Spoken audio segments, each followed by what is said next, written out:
మొట్టమొదటిసారిగా పెన్షన్ ఇచ్చింది, ప్రారంభించింది నందమూరి తారక రామారావు గారు. ఆ రోజు ఆయన ఇచ్చింది 35 రూపాయలు. అప్పట్లో 35 రూపాయలు ఒక కుటుంబానికి పెద్ద వెసులుబాటు. అక్కడి నుంచి మేము తర్వాత నేను వస్తానని 94-95లో 75 రూపాయలు చేశాను. ఆ తర్వాత 2014 వరకు ఆ 75 రూపాయలు 200 రూపాయలు అయింది. నేను వచ్చిన వెంటనే 200 రూపాయల్ని 1000 రూపాయలు చేశాను. మళ్లీ 200 రూపాయల్ని 2000 చేశాను. తద్వారా 2000 రూపాయలు చేయడమే కాకుండా ఇప్పుడు 3000 రూపాయలు ఉండే పింఛన్ని 4000 రూపాయలు చేశాను.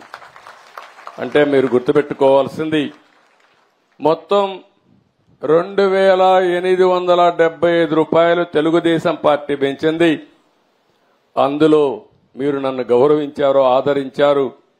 2070 దగ్గర 75 రూపాయలు తీసేసి 2875 రూపాయలు 75 రూపాయలు తీసేస్తే 2800 రూపాయలు దగ్గర 35 రూపాయలు తీసేయాలి. 2840 రూపాయలు నేను ఇచ్చాను. అంటే ఈ పేదవాళ్లకు మీకు వచ్చే పింఛను నేను పింఛన పింఛనే అని చెప్పడానికి నేను గర్వపడుతున్నానని చెప్పి కూడా నేను మీకు తెలియజేస్తున్నా.